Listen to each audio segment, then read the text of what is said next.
Alright, what's up? Welcome to the channel.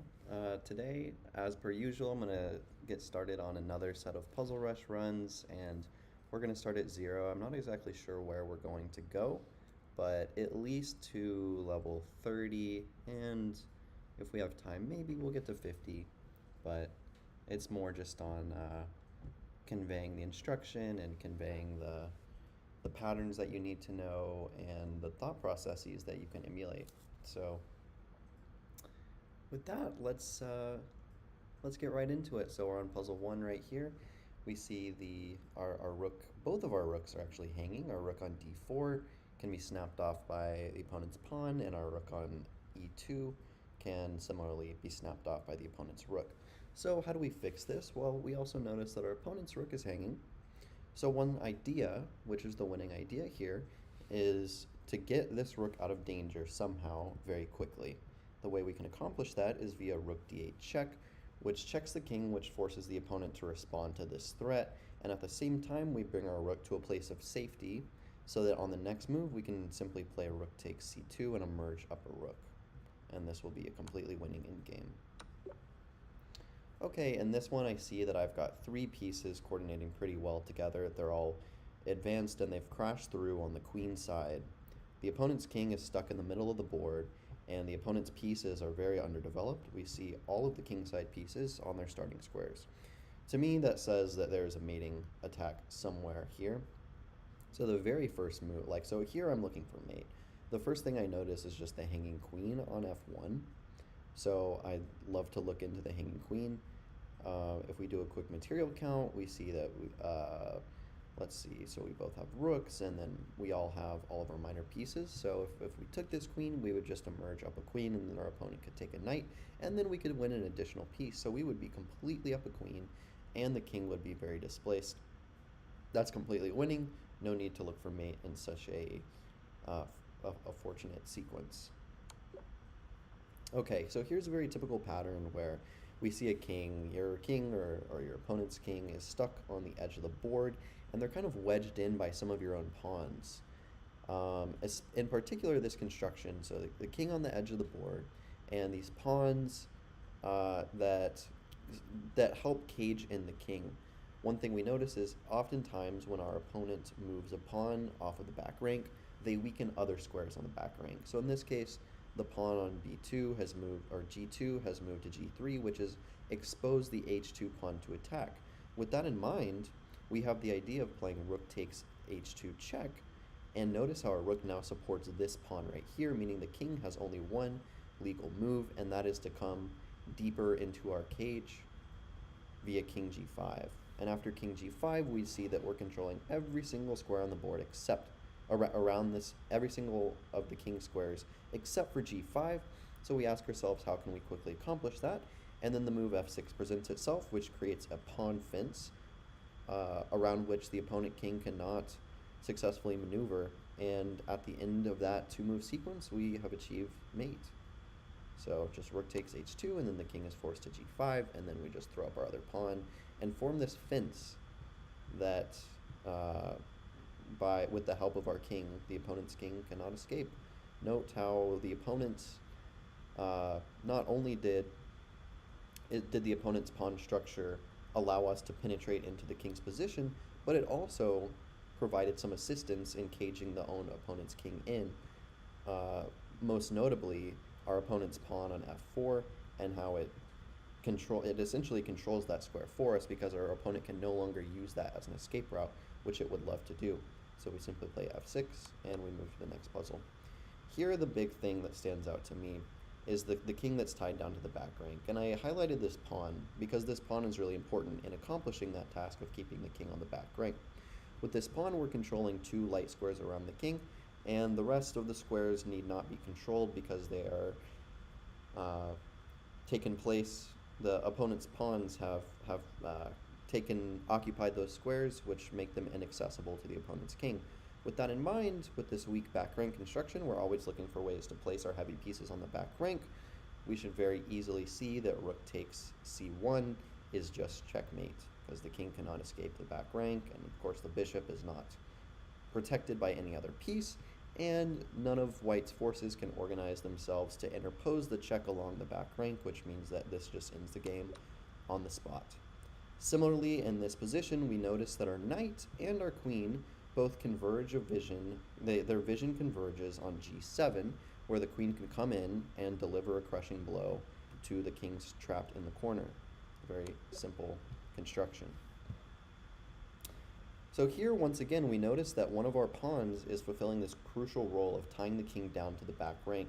Our pawn on c6 is controlling the d7 square, which would be the only square that the opponent's king could access outside of the back rank, given that it has pawns on e7 and f7, which again means that we should look for opportunities to place our heavy pieces on the back rank. Rook a8 presents itself. After rook a8, our opponent has two options. They can either block with their rook on b8, after which we would snap it off, and then in that scenario, the only legal move for the opponent besides resignation is queen c8, which just allows us to take the queen and deliver checkmate. It does not matter the order of those moves. Our opponent cannot converge on any squares on the back rank to organize a defense for the rook's penetration, which means that rook a8 ends the game on the spot after two moves. All right, here we see that we have a queen and a bishop teaming up together, forming what we call a battery. When they are loaded up on the same diagonal like this, the queen is just begging to come into f2 and deliver some sort of attack. The first thing we should calculate is what happens if we just simply play queen takes f2. We're breaking into the king's position, and we're forcing the king into an unfavorable position, trapped by its own pieces and pawns. After queen takes f2 check and the king escapes to d1, we simply place our queen on the back rank, which ends the game on the spot. The king has no way to escape, as our queen controls every single square that the king could access, which means that the game ends in mate. Okay, so this puzzle is initially defensive because we notice that we're in check. This bishop is being a pain to us, so we need to figure out a way that we can come out of this situation favorable, because this is a puzzle after all. So I notice a lot of my opponent's pieces are just kind of loose. And what I mean by loose is they're not really protected by anything else. I mean, our opponent's bishop that's coming in and delivering check is protected by the opponent's rook. But what's protecting the rook? Nothing is protecting the rook. Similarly, over here, our opponent's rook is just hanging, and we're threatening to take it. So the first move I'm considering is what if we just move our king up, which fulfills a lot of purposes. Number one, we actually create a fork between the opponent's rook and the bishop right here with our king, as we're touching both of them, and as we said earlier, the rook is undefended. Secondly, we create a third threat of just simply snapping off our opponent's rook over here. So what if our opponent tries to play it smart and eliminate their liability by capturing our rook, after which we would capture back?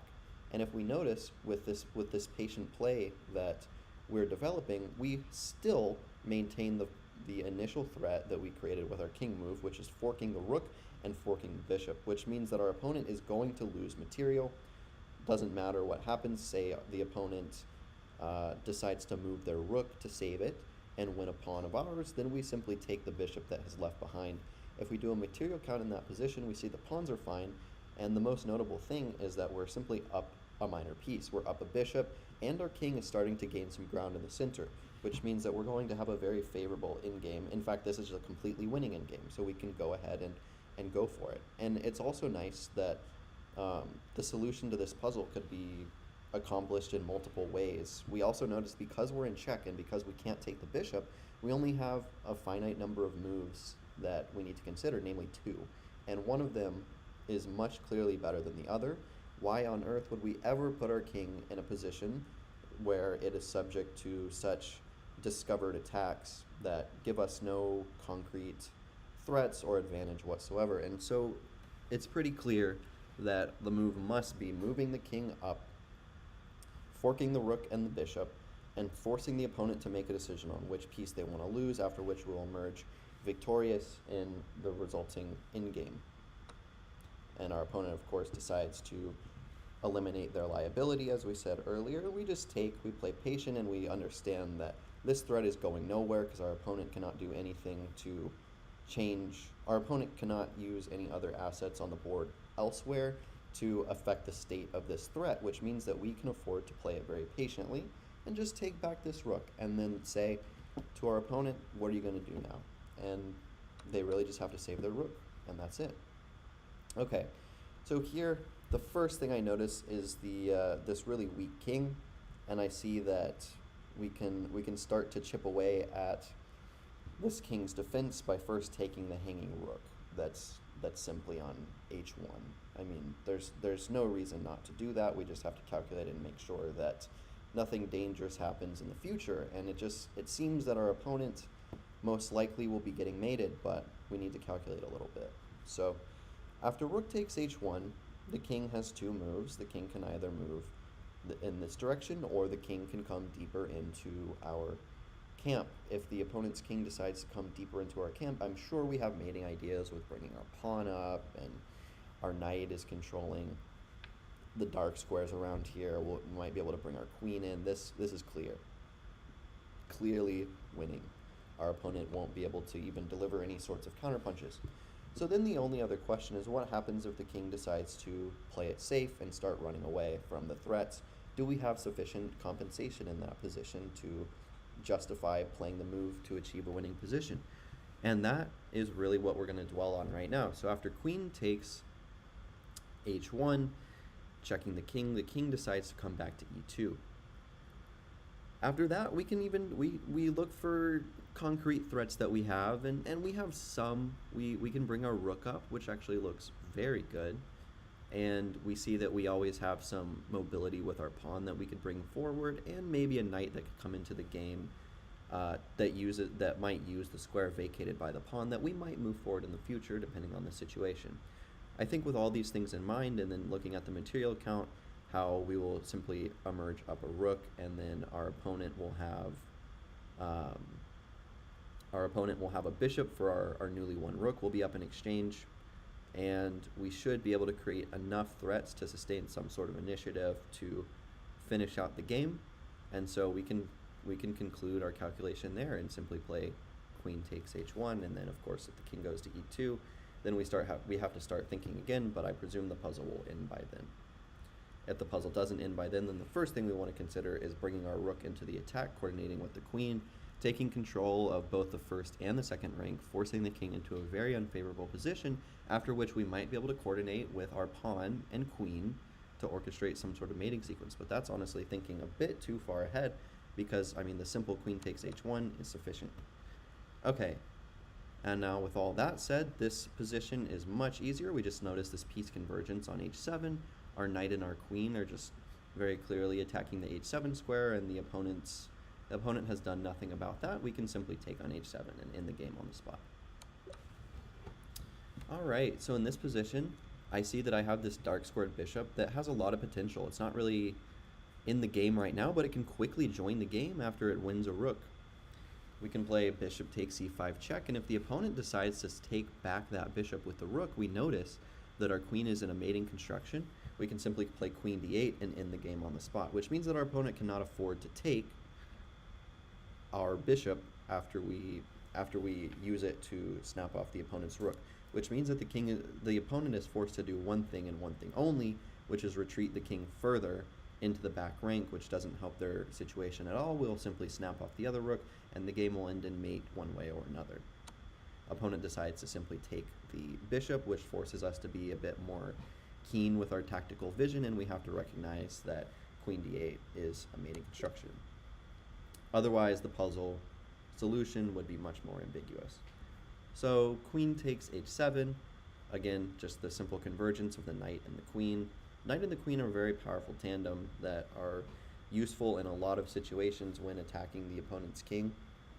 So whenever you see a knight that's advanced deep into the opponent's territory, you want to try to make use of it. And similarly, if you see a knight that of your opponent's that's deeply advanced into your territory, you generally want to do whatever you can to eliminate it, especially if it's targeting some key squares.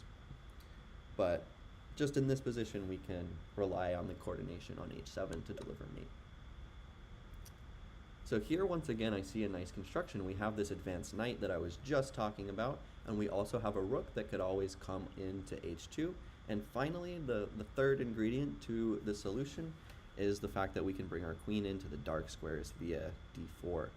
Queen d4 check, and the opponent can't really do much. You can either block with the rook and lose another piece, or you can retreat onto h1. If you retreat onto h1, however, we already have coordination set up there with our knight and our rook. This is really all thanks to our advanced knight. We're making use of that. And after king h1, we just play rook takes h2, and that's mate. So then the only other thing we have to consider is after queen takes d4 check, what if the opponent decides to block with the rook on f2? Well, then we just take on f2, king h1 is forced, and then the same sequence occurs. So all roads lead to Rome in this situation. All right, once again, we see this theme of the advanced knight. First thing we want to ask ourselves is how can we make use of it? We also see that we have control of this open d file, which we should be able to use in one way or another to win the game. So the first thing I'm looking at, of course, naturally are the checks. What about knight takes a7 check? Well, knight takes a7, we're controlling the d file like we said, and so the king is forced to b8. But after the king is forced to d8, our knight is not the only piece that was eyeing the a7 square, which means that our bishop is now protecting our knight. We don't have to do anything with our knight, and in fact our knight helps take away squares from the opponent, namely c8, which allows us to come in with our rook and play rook d8, and that ends the game on the spot. This is a forced sequence, knight takes a7 check, king b8, rook d8, and that's the game. Okay, so this situation is a bit more unclear. There's a lot of chaos going on. There are some hanging pieces. I mean, there's this hanging bishop on e4, there's my hanging knight on h4. The first thing that I'm looking at is what happens if I'm just taking this rook on e4, then protecting my knight, and even if my rook gets attacked, I have some interesting ideas with retreating my knight, which attacks the queen and brings my knight to safety at the same time.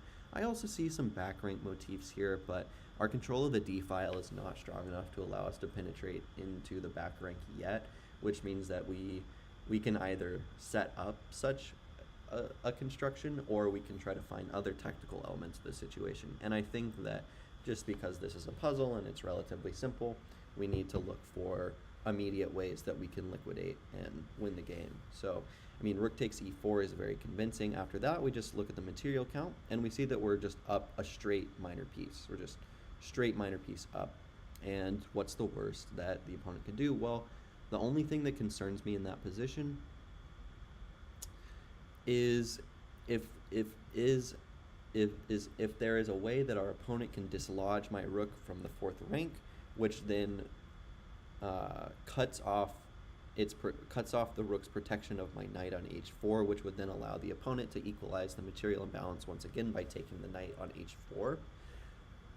So the most direct way to control the e4 square is by playing f5.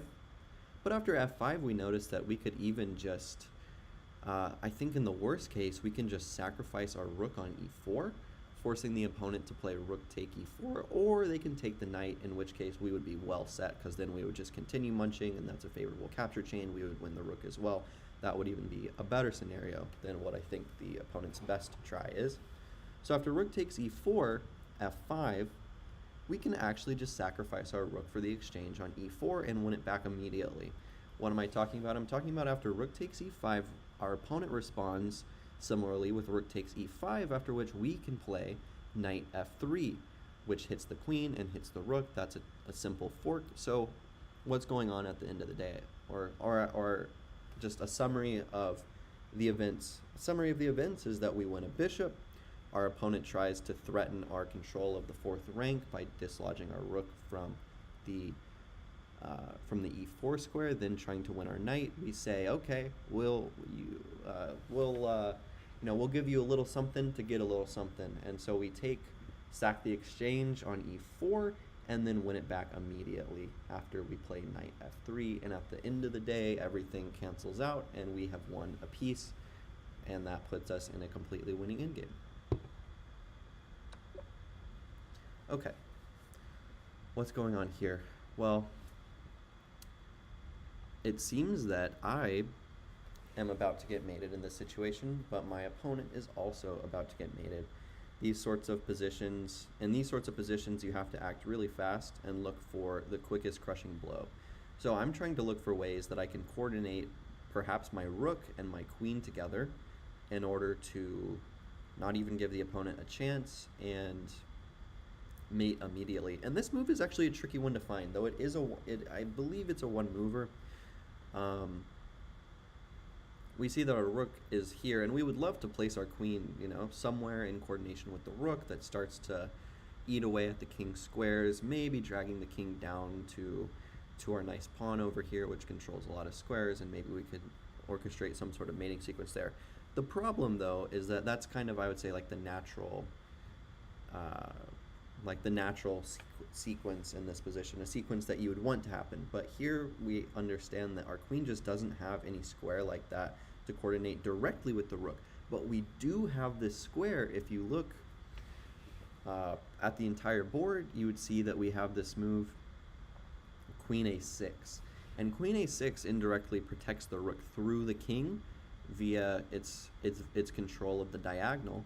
And we also see that in this position, the king does not have a lot of squares to go because our rook is starting to create a big box around the king, and then we of course have the opponent's pawn on f3, and now we have this newfound control of the diagonal. The opponent's king is getting very trapped. It only has one move in that position. So then we ask ourselves, what are we doing there?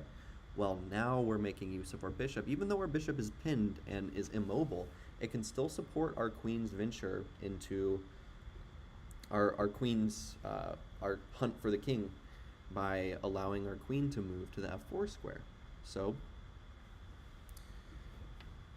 after we play Queen A6 check, the opponent's king is forced to go to d4. And after that, we simply bring our queen into c4, and that ends the game on the spot. We do a quick check, and we see that the opponent's king actually can't move anywhere, and that's quite a bit. We give quite a bit of thanks to our rook that's controlling the e-file for that. So the sequence is very simple. The only thing that our opponent can do to vary from that sequence is by pushing their pawn forward to f4, which just delays the inevitable because it still allows us to set up the coordination with our bishop and queen on f4, and that leads to an equally timely death. Okay. So in this position, what is going on? There's a lot of piece activity on the board, but we want to concentrate our focus around the opponent's king because we see that we have this nice bishop-queen battery. We've talked about the battery already in this video. How can we try to make use of it? Well, it's very direct. We can just play Queen H1. And Queen H1 just ends the game on the spot, just a simple mate in one move because the opponent's king can't move anywhere. Our pawn is controlling the only escape square for the king, and so we conclude just simple. Here, the first thing I notice is the alignment of the queen and king. The opponent's the opponent's king and queen are aligned together on the same diagonal, which can allow for some pretty devastating tactics involving a pin with those sorts of pieces. So the first move that jumps out at me is bishop h3, pinning the king to the queen and most likely winning a queen. The only thing we have to worry about is what's going on with this rook that's kind of hanging. And after the rook will be taken, it's going to be taken with check. So let's just dive into that line.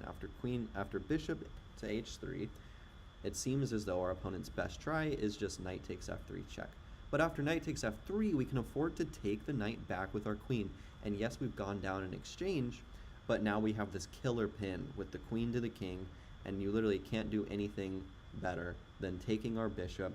We take back with the queen, and we have emerged up quite a bit of material, and that is it. Okay, so here I see that I have good control over the d-file, which means that the king is caged in quite a bit. So the thing I'm asking myself is there a way to bring my queen into the attack as well, and then deliver mate? And so queen h8 is the first move I consider. Because we come onto the back rank, we're preparing to coordinate with the rook on d8 to try to deliver mate, and it's just a very natural check. So after queen h8, our opponent can't really block in any sort of way besides knight g8. Knight g8 just looks like a very sad try, but we will have to consider it at some point. But first, let's just say we play queen h8 and the opponent decides to go to e7. In that position, we've set up the coordination that we were talking about before. We can just move our queen to d8.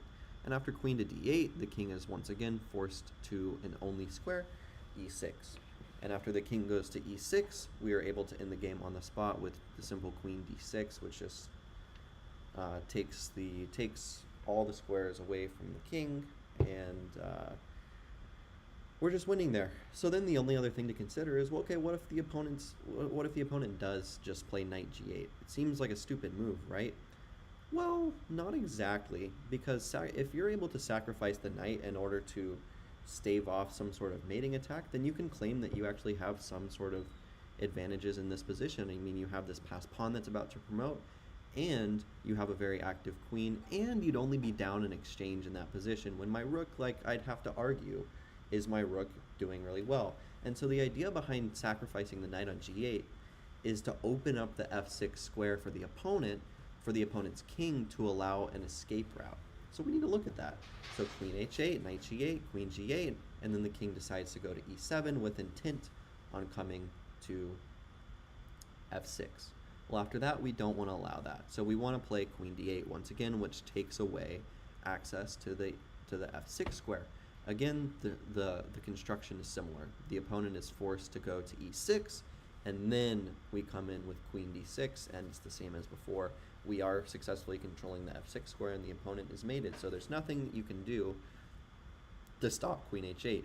You don't have enough influence on your own back rank. You've kind of sent all of your pieces into some sort of quest and left behind your crucial back rank. So queen a8, knight g8, king e7, and then queen d8 followed by queen d6 is mate.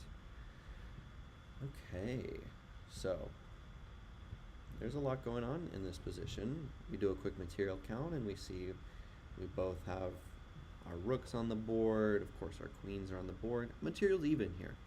Material is just even here. But there are some tactical factors in the position. First of all, the opponent's knight is just hanging.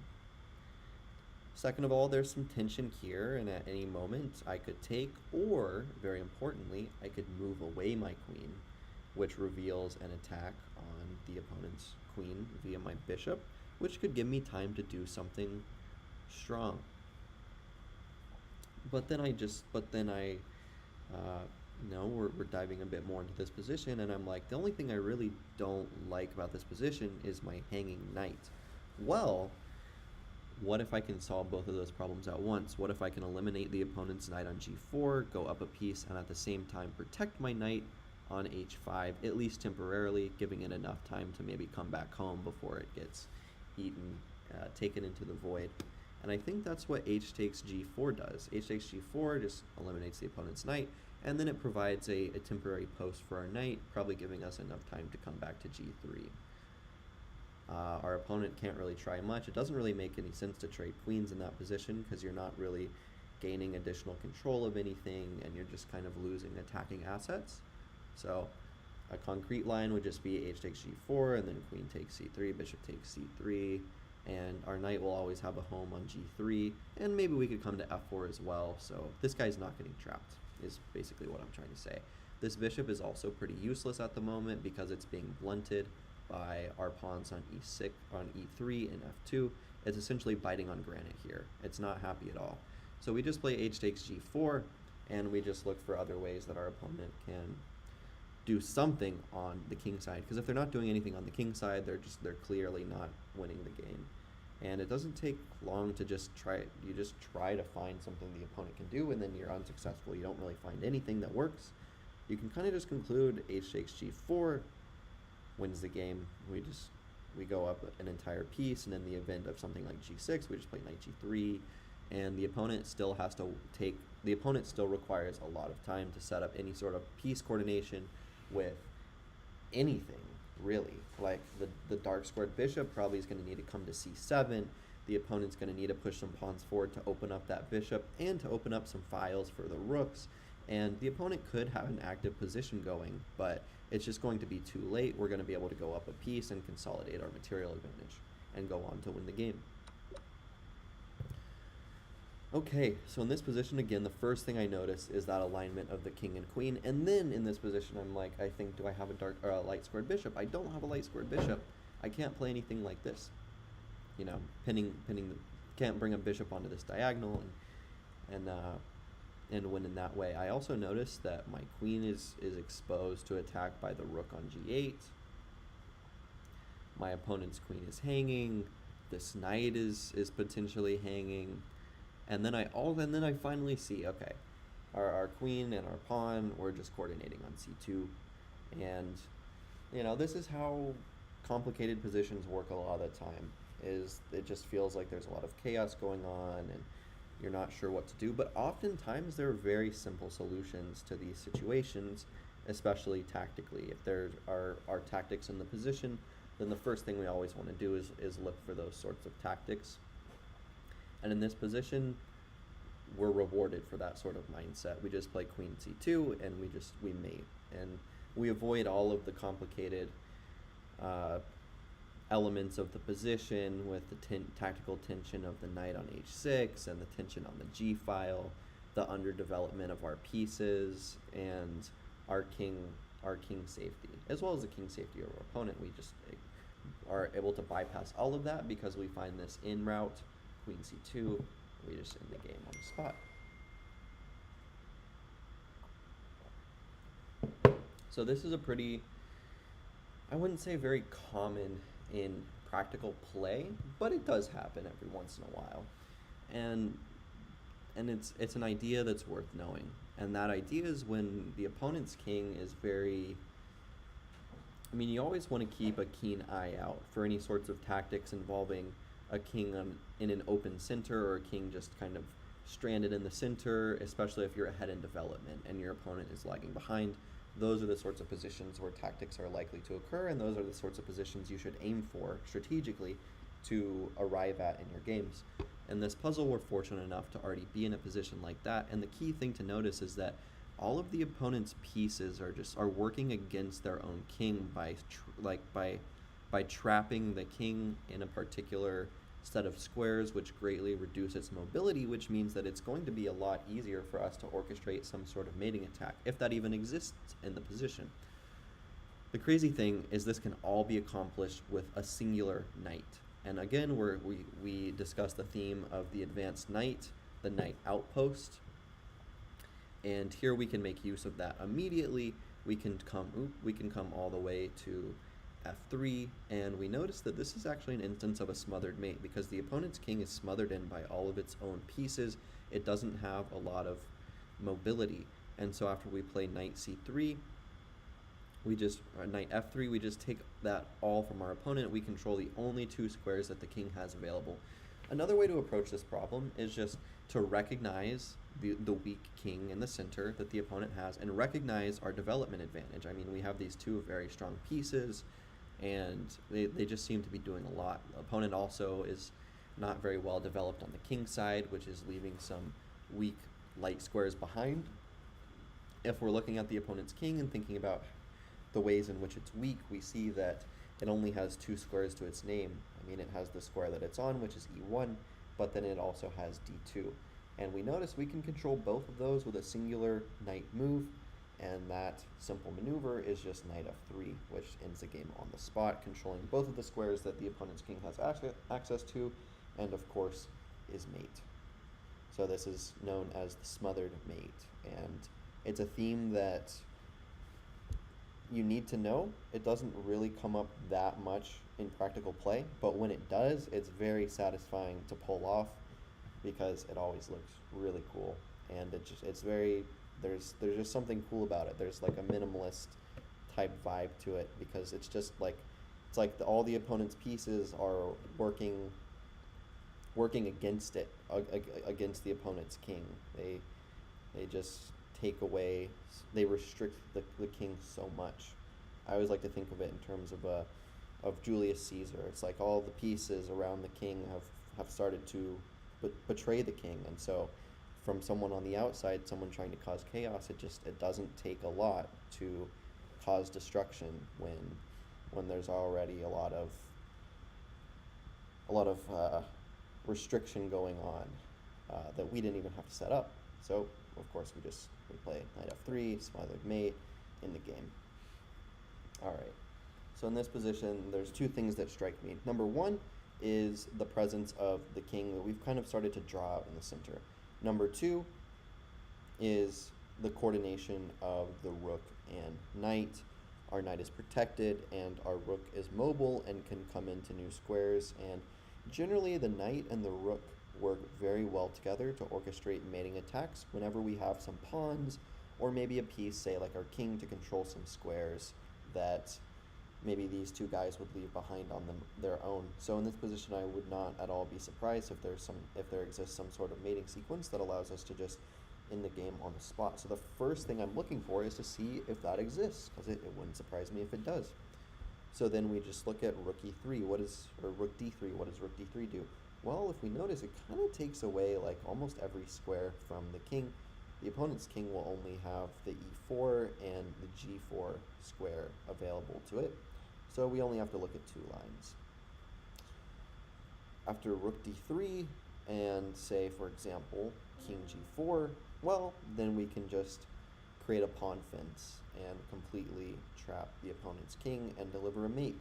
We stick these two pawns right next to each other, and we notice that together they control the four squares in front of them, which forms a nice little fence, and that fence is sufficient in this position to keep the king restricted and at the same time deliver check, and so that's just mate. Similarly, we need to look at the other escape route for the opponent's king. If after rook e3,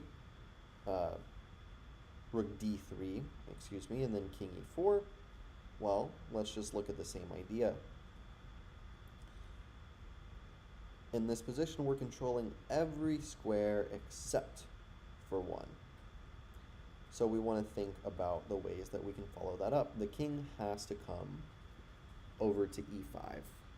When the king comes to e5, well, we can just slide our rook down, and our rook has accomplished its role on the fourth rank, namely controlling this square. So now when the opponent's king comes down, we can afford to move our rook down, of course supported by our knight. That's where our coordination comes in, and this actually is mate. The king is kind of in the dead center of the board, but somehow we've orchestrated our pieces to completely restrict and mate the opponent's king. And why is that? Well, that's really just the magic of this knight and rook tandem that we have going on, supported of course by our two pawns in the dark squares, and then our king can kind of fill the gaps as necessary. Notice how the king controls f5, which of course permanently deprives the opponent's king of making use of that square, which is kind of the final ingredient in this position. So we can go ahead and play it. We play rook d3, check, and of course after king e4, then we form the pawn fence. After we form the pawn fence, the opponent's king is forced down to e5, and after e5 we just play rook d5, and that actually ends the game. We're controlling all squares around the king. The opponent's king can't continue to come down toward us because our knight of course controls the rest of the e-file, and it's just mate. So here's that in action.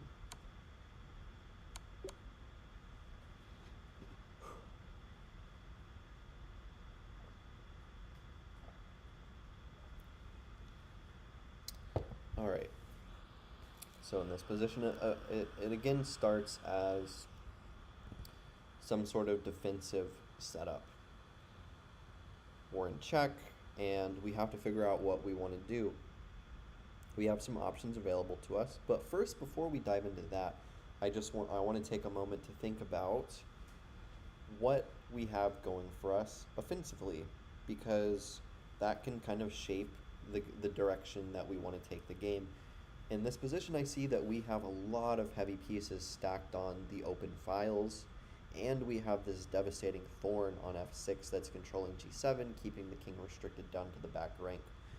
Rook h8 is an imminent threat that's in the air, which just ends the game on the spot.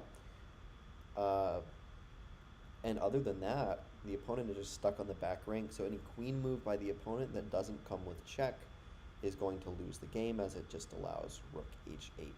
With that in mind, The number one priority for where we move our king is to not allow the opponent to stir up some sort of initiative. It doesn't matter how awkward our king looks or how dangerous the perception of our king's position is, as long as our opponent doesn't have any checks or any ways to continue a hunt for our king, we will be happy. So that is the only objective we're looking for. For that reason, I'm not really tempted by the by the move king takes e3.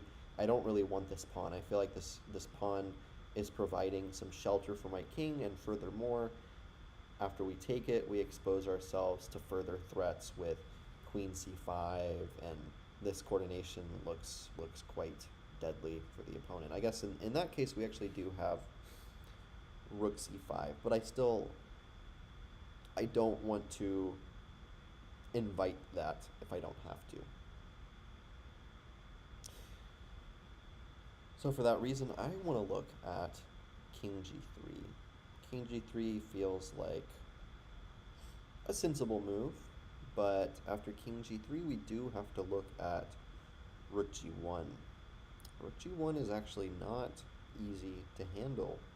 Rook g1, we have to play queen g2, and then either rook takes on g2, let's just say the g rook, rook g takes g2, forcing our king over to h3, when then the tides are turning. The opponent is trading off all of our pieces and continuing an attack at the same time. They're winning our queen. We actually cannot play king g2. What can we play though? Well, we also have this crazy looking move, king e4. King e4, the nice thing about that is it really only allows a few checks. So, I mean, I think the most natural one is rook c4. After rook c4, we got to figure out what we're doing. Perhaps we could move our king down here. We could trade off a rook. I would take. And now my threats aren't as strong, which I don't like. So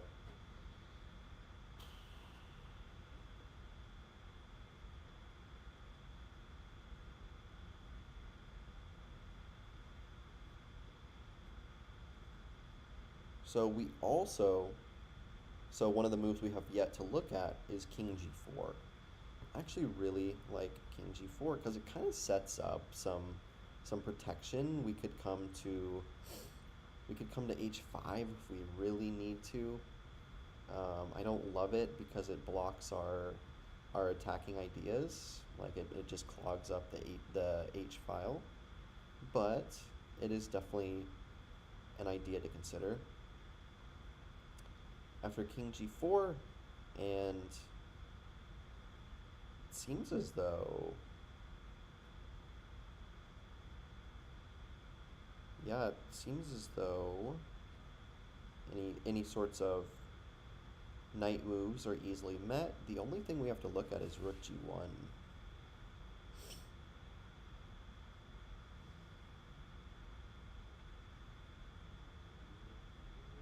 After rook g1, we could come to h5.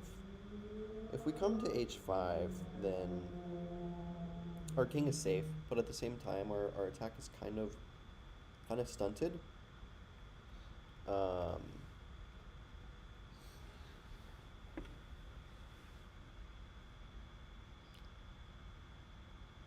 And I don't love this because it gives our opponent some time to orchestrate things, maybe move the queen up, maybe move the knight up, and continue to stir up an initiative. So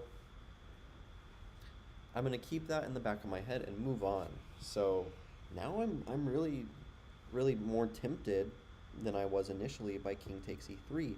Why? It looks like a crazy move, but with the concrete circumstances, it actually seems very strong because it does not seem like the opponent has any sort of sensible way to continue an attack. The queen can only come into the game via the c5 square on this diagonal, but right now that's being stopped by a rook that's controlling the 5th rank.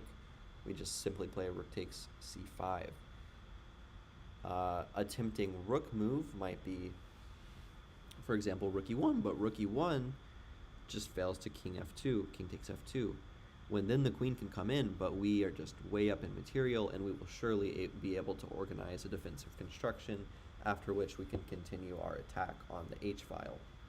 So king e3, the only other thing we have to look at for king e3 is we just have to eliminate every single one of the checks and make sure that we have threats to sustain afterwards. So king takes e3. Are we missing anything is the question. Well, queen a3 looks terrible. Queen a3 we can eliminate immediately. No sorts of knight moves exist in this position. Of course the knight is pinned. And the queen has no other route into the game immediately, at least. So queen c5 and rook e1 are the only things to consider. So after king takes e3, queen c5, rook takes c5. And then our opponent has no tries. I mean, rook takes c5, fails. Just fails. We go up quite a bit in material, and we're even threatening to play something as simple as rook g4, which then pins the opponent's knight on g6, which then allows us to come into h6 and threaten mate on g7.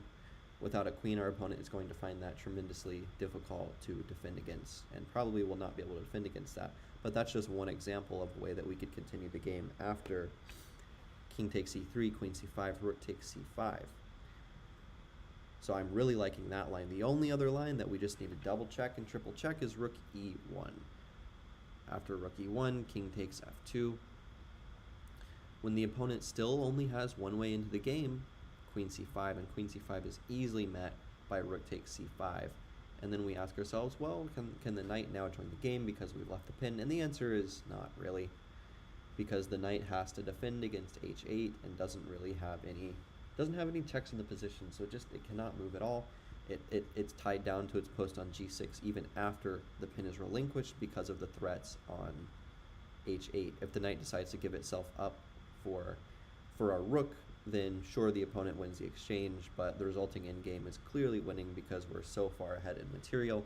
The opponent is only simplifying the game for us. So with all of that in mind, we are actually playing the counterintuitive king takes e3 with backed by concrete analysis that there's no sort of way the opponent can continue the initiative. And of course, queen takes c5 is met by rook takes c5. Rook takes c5 is met by probably just king takes f2 seems very reasonable. And these sorts of puzzles, there's generally only one clear best move. So I'm just pausing for an additional moment to think about it. But after king takes f2 and knight takes h4, yeah, I mean, we just play queen takes h4, and this is a completely winning endgame. King takes f2, and the knight decides to come in. There's nothing going on there. We just mate, and the only other thing is if rook c2, well, then we're just moving the king away, maybe moving the king back, and now the rook is out of checks, and we're completely winning. We're threatening this rook h8 idea. So then if in that position knight takes h4 was played, we just take, and the opponent doesn't have any sort of skewering ideas. If the opponent had a skewering idea on the fourth rank, this would completely change everything. But yeah, we don't have to allow any sort of thing like that based on where we move our king. We have enough flexibility in this position. I think it's pretty clear king takes f2 is the best move. So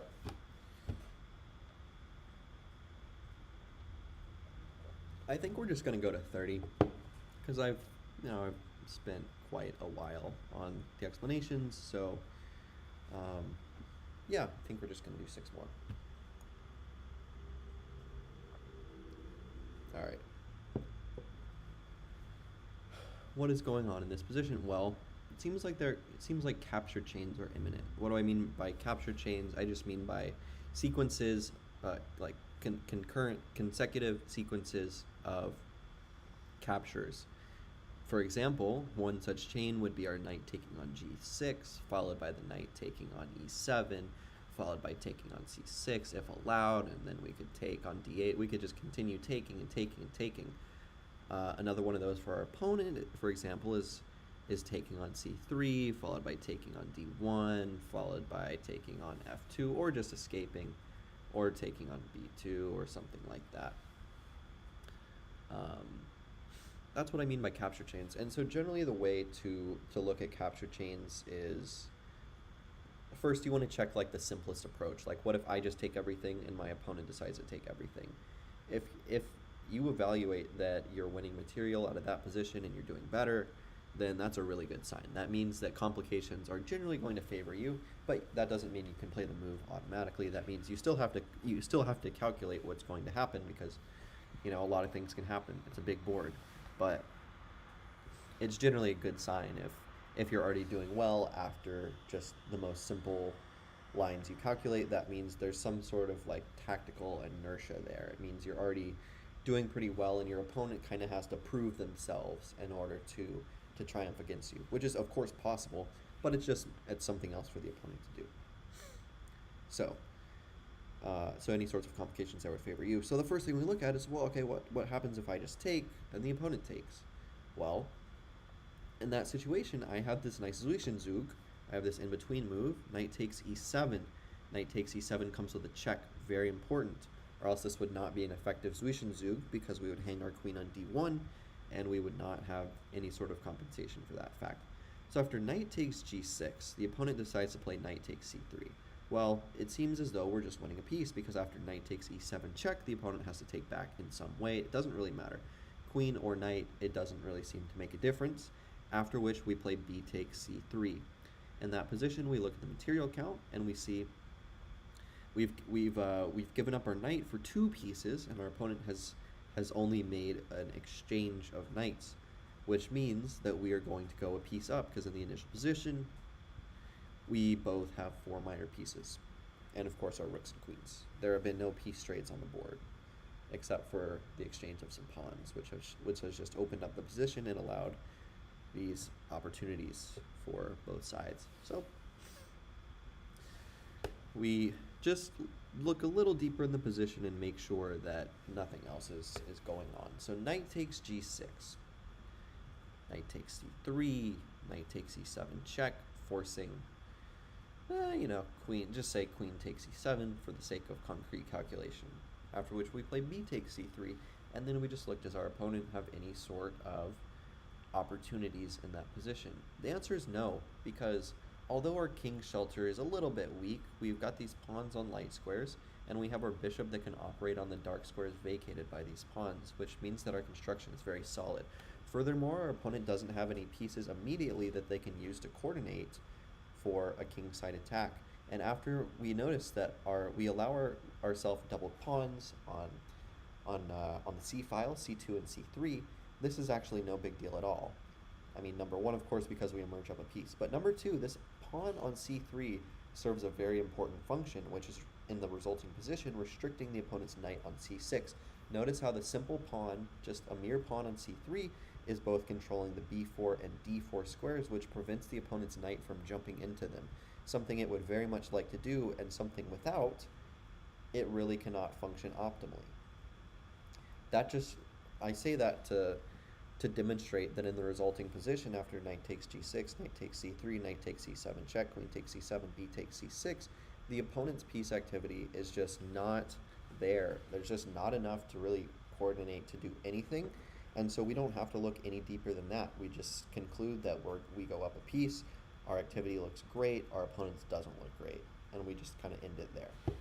That sort of shortcut to evaluation is something that you need to get comfortable at, and you need to get a good idea for what piece coordination looks like, so that you don't have to put the burden on yourself of calculating every single line all the time. At some point, you just come to a realization that you just need to understand what coordination looks like, and if your opponent has it or does not have it, which then allows you to make these shortcuts in the calculation process, because you just conclude, okay, if the opponent doesn't have any coordination, then they don't really have any tactical opportunities. If they don't have any tactical opportunities, then the position is becoming pretty calm.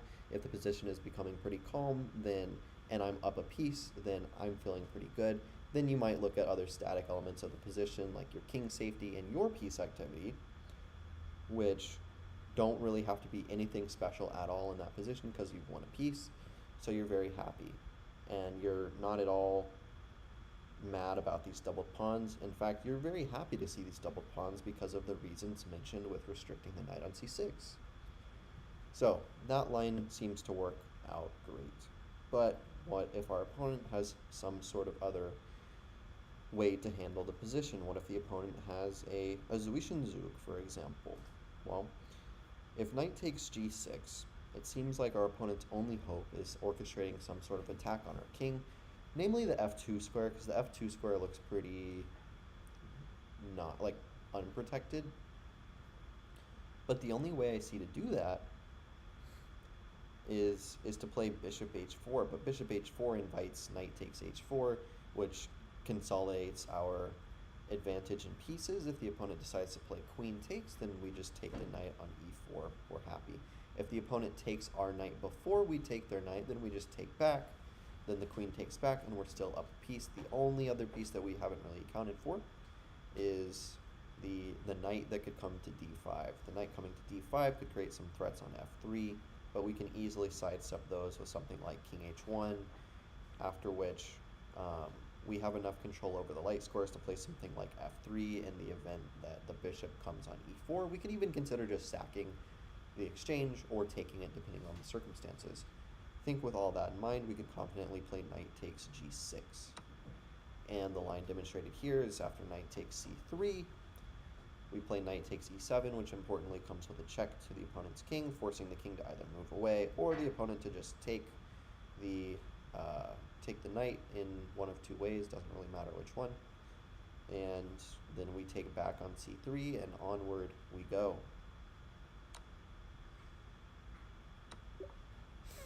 All right. Whew. So that was long-winded. It seems like this position is going to be a bit simpler. So what's going on here? Well, the first, there's two things that I notice here. The first thing I notice is I am severely underdeveloped. Almost all of my pieces are on their starting squares, and my king is not castled to safety. The nice thing about that is the opponent doesn't have that much aggressive control in the center. They don't have, the typical pawn on e4, d4. They have more this passive and solid pawn construction, which gives them control kind of around this region, but it doesn't give them any sort of aggressive opportunities with pushing pawns forward and trying to open up lines against my king. So with that in mind, I'm not super upset that my pieces are very undeveloped and that my king is still stuck in the center, because it doesn't really seem like there's a way to exploit that fact yet. So the other thing I'm looking at is, well, I have this opportunity to take on b2, which seems to threaten to, which just traps the rook on a1. If we're trapping the rook on a1 and we're winning the rook and our queen is getting out just okay and we're able to consolidate our material advantage, then we should be very well off in that position. We should go on to win the game. So that's the first thing I want to look at. And there's also some tactical tension with the bishops.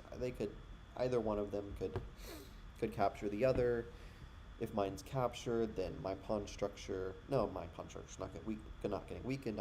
I'm just taking with my knight, which is not weakening my pawn structure. Instead, is just helping me to develop, potentially castling on the queen side, which I would love. Of course, we have a pawn hanging right here, but our opponent has a rook hanging over here. So we just want to look, typically in these positions when you're less developed and you're trying to dive into your opponent's territory to win some material with your queen, you have to be very cautious that the queen cannot just be bullied out the wazoo, allowing your opponent to completely develop their army when you just continue moving and moving and moving your queen, which is not helping you at all in the game, which then would allow your opponent to orchestrate some sort of attack against your underdeveloped army and uncastled king, and the game would end very bitter for you. So we need to be very careful here. So we can just look at the concrete lines. After queen takes b2, we notice, the most natural move for the opponent is they can't, it doesn't appear as though they can save the rook, so they're just going to move the knight forward. Then we take the rook. That comes with check, and that's great. Opponent doesn't really have much they could do about it. If they move their king out of the way, then we can actually bring our queen out just fine, coming with check, forcing the bishop. Not forcing, but this is a good move by the opponent. Maybe we move our queen back, and we're just happy there. We should be able to consolidate because, again, our opponent doesn't have any sort of quick pawn break in the position, and they're just not coordinated enough yet, and they're not that ahead in development is the thing. Especially if they concede with a move like king f2, which permanently loses castling rights and should allow us to catch up in development pretty quick. I'm not really worried about that. So what other sorts of ideas does our opponent have? Well, taking our bishop doesn't seem to do anything. It just seems to help us develop our army, which would be our main problem in the position after trying to win material on b2.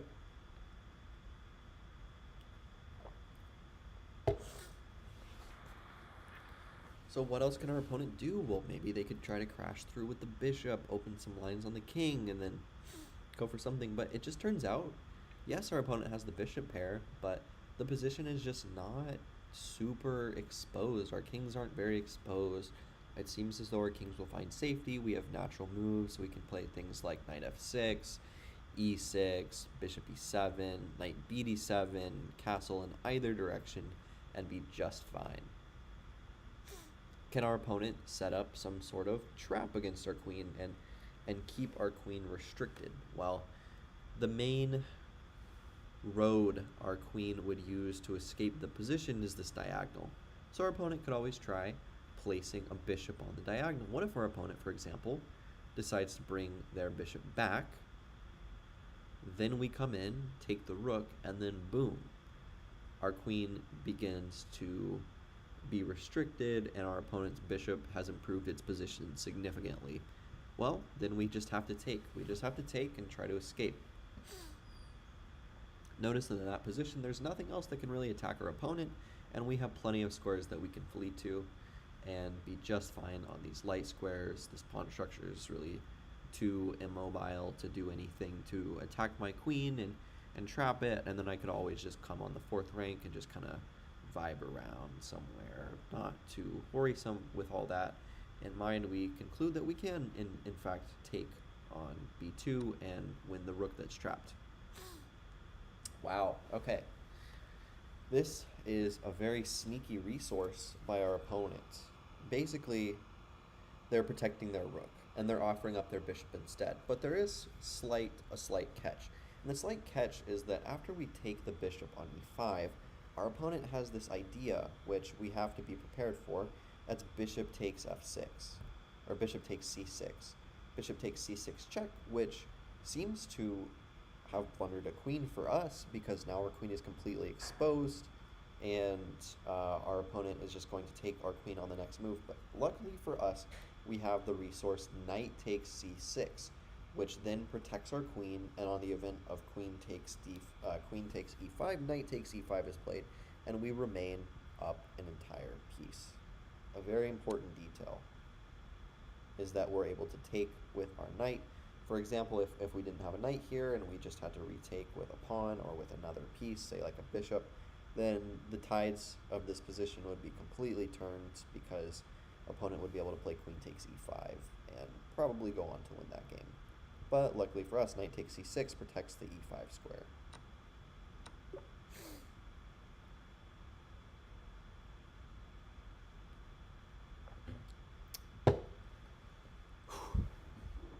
All right. So, what's going on here?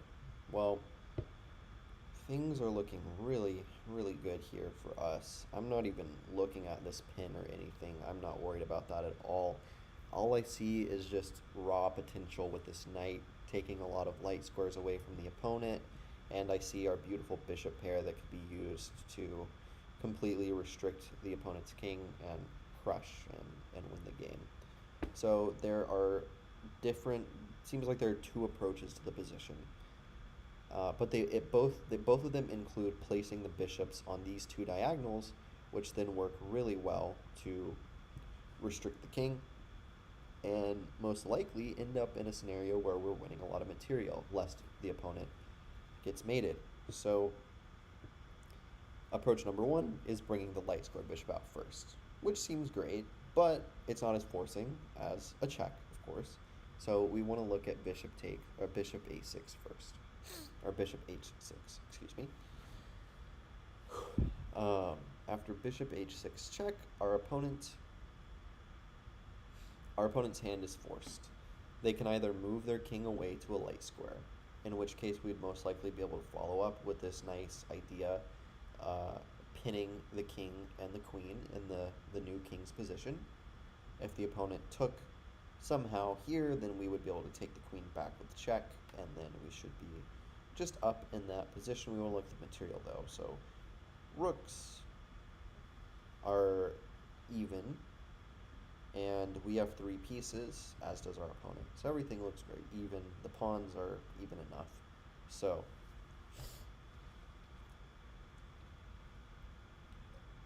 with that in mind, the material balance is essentially equal. It's just that our pieces are a bit more developed and more active in the position. So after we play a move like bishop h6, we know that the opponent cannot just move the king. So what else can they do? Well, they could bring a pawn forward. They could bring a bishop forward. That just looks ridiculous. Both of these look pretty ridiculous because we're able to just snap back immediately. Seems like the only real attempt from the opponent is to bring in their rook. Block with their rook. The problem, however, with that is that we then have the really nice move, knight to b3 check.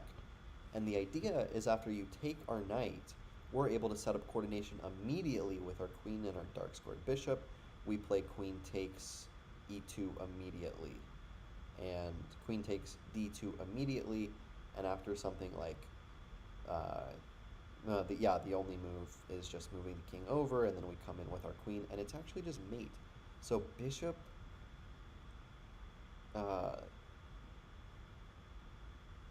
h6 wins the game on the spot. That's really amazing. And so here we exploit the relative positioning of the king and queen by bringing our bishop onto both of them, creating a pin with the queen. And if you take the knight in either way, it doesn't really matter. We're winning the queen and it's coming with check. Maybe you're taking back with the rook in a position, in a scenario like this, and in the final position we're ecstatic because we also have control over the back rank. So in this position we just take back with our knight, and then you might ask, okay, well, what if the opponent takes with the queen? Well, if the opponent takes our queen back, yay for them, but the problem is that they can only take our queen back at the cost of a rook. So that means that we win a queen at the cost of a bishop because we sacked our bishop, and our opponent wins a queen at the cost of a rook, which means that in the final position we just go up and exchange. A very important detail, however, in this position is after we take with the knight and the opponent takes our rook, we take back with our rook. Actually,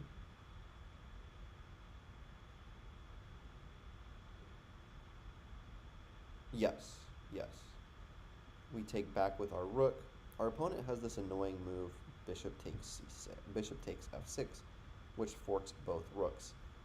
In that position, we have the saving move of bringing our rook to the back rank with check, forcing the king up, and using the coordination of our bishop and rook to check the king, move the king over, after which we're allowed to move our other rook and, say, for example, attack the bishop, and then everything is safe, everything is intact, and we win the game. So here we see the idea that I was talking about. It seemed that this move has crushed our hopes and dreams. Our opponent is forking our pieces, and things aren't as though we thought, but we've seen further ahead. We're able to move our rook into e1 with check. to d1 in with check, our opponent is forced to c2, and then we play rook c1, and the king is probably going to go to b3, and then we can move our other rook to f8, attacking the bishop, forcing it to relocate. Perhaps it takes the pawn, and then we claim that we're up material, we're better developed, and we're just winning. All right, so I'm going to go up to 30, so a few more.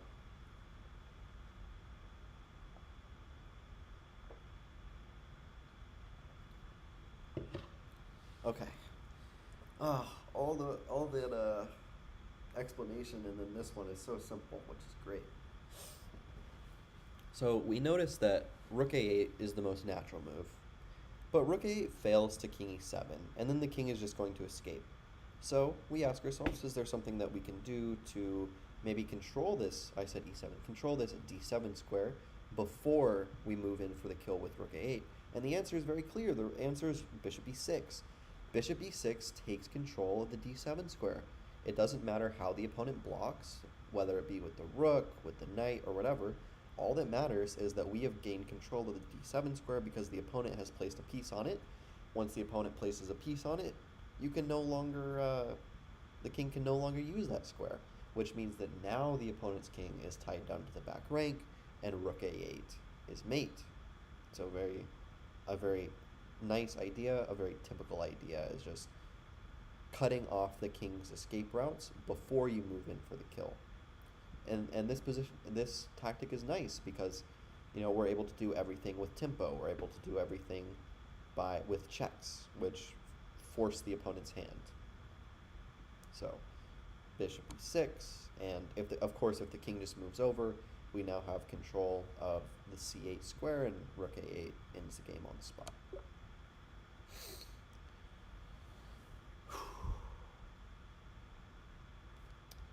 All right.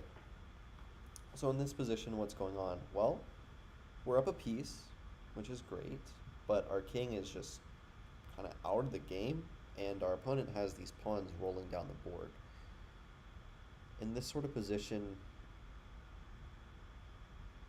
we want to try to end the game like as quickly as possible. So the first thing we want to do is just look for different sorts of opportunities to check the king. And a lot of people might be drawn to a move like queen d3, which just fails immediately because king takes b4. But even if it didn't fail to that, it's just kind of not the right idea. We need to think about the ways in which the opponent is restricted. And I've just drawn these red boxes to indicate the square is controlled by our queen. What do we notice about that? Well, we notice the only squares that are not being controlled by our queen that's around our opponent's king are these two squares, the b4 and c3 squares. And we saw this about 20 puzzles ago or something like that, where it was in the smothered mate puzzle where the king was in the center of the board on d8. This is a very similar position where the opponent's king only has these two squares available to it. And if we are keen with our checks and our knight maneuvers, we see that knight to d5 is just mate. And this is kind of shocking to most people when they start out playing, because it just seems like the position should be a lot more open and the king should have a lot more mobility than he does. And it's not too frequent that we see this sort of construction with the knight and with the queen coordinating in this way, where neither of them is touching the king. And so it can be counterintuitive to look for this. But if you're always keen and you're looking for your checking opportunities, and I think most importantly in this position, you're looking at the weakness of the opponent's king. And what I mean by that is really just the squares around the king that you're controlling, and by that the squares around the king that just the squares that you have begun to cut off from the opponent's king, and the squares that you could maybe continue to cut off. So in this case, we see that the only other squares we need to cut off are the b4 and c3 squares, and we can accomplish both of those objectives in one move, knight d5, and that ends the game, after which we control every single square around the king, and the game ends immediately. this is just mate. All right. So this position is a pattern that you really need to know whenever your opponent has some sort of fianchetto construction like this, where they've simply just pushed they've pushed this either the B pawn or the G pawn one square forward in front of their fortress castling their castle structure. Um, we need to realize that doing that oftentimes weakens the dark squares around this construction. And a very common way to exploit that is just with the queen and with the pawn. The queen and the pawn can often coordinate and aim to mate, coordinate and mate on g7. So what do I mean? Well, in this position, there are two very tempting moves. There's pawn takes the bishop on f6, and there's queen comes into h6, supported by the pawn. Following that up, most likely with taking on f6, and then coming into g7 to coordinate. But what these moves have in common is the pawn is going to end up on f6 and the queen is going to end up on h6, and the idea is going to be to clamp down on g7. This particular mating pattern is known as the Lollies mate, so that's Lollies, like Lolli, Lollies mate. But in chess vernacular, it's often referred to as the lobster pincer mate, because the pawn and the queen kind of form together this little pincer on g7, and it pinches the opponent's king and ends the game. So, yeah, I'm tempted just by the move queen h6. Queen h6 forces king h8. King g8 is very foolish, I think, because after king g8 just makes the situation easier for us, because if we look at queen h6, king g8, and then we take on f6, our opponent has no checks of significance against us. Queen g5 is easily met by queen takes g5, and other than that, our bishop and our pawn and queen are threatening this mate, this Lollies mate, this lobster pincer mate on g7, and there's nothing the opponent can do about it. King h8 is still met by queen g7, right? So there's that. That's just a very easy scenario. The reason why the king would move to h8 is because after queen h6, king h8, and then g takes f6, the opponent has the resource rook g8, which then saves the game, because the g7 square is now being controlled by the opponent's rook, which means that any sort of any sort of what am I trying to say? Any sort of queen g7 is just met by rook takes g7. But after queen h6, we notice that if the opponent doesn't go to g8, if they go to h8, then our queen is positioned nicely against this rook. We're just able to take the rook, and that is just mate in 2 that ends the game on the spot. Well, mate in 1 in that position.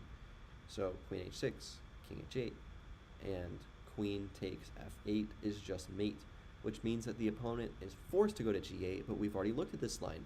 Queen h6, king g8, g takes f6, and we're threatening this g7 lobster pincer, and there's nothing the opponent can do about it. So queen h6 is the answer, and g takes f6 is wrong, because then the king just goes to h8, and we don't have that resource that we did in the previous line where we could just play queen takes f8. Now, if we try to play queen h6, then the opponent can respond in time with rook g8 covering g7. So it's very important that we play queen h6 first, and only then follow it up with the capture on f6, just in this particular position. And there's nothing the opponent can do to stop the impending mate threat, so they just decide to blow off some time and just give up their queen, and we'll just follow up by moving back to h6 and then coming to g7. And that is actually 30. So I'm going to end it there. I hope that was very instructional or entertaining for all of you guys.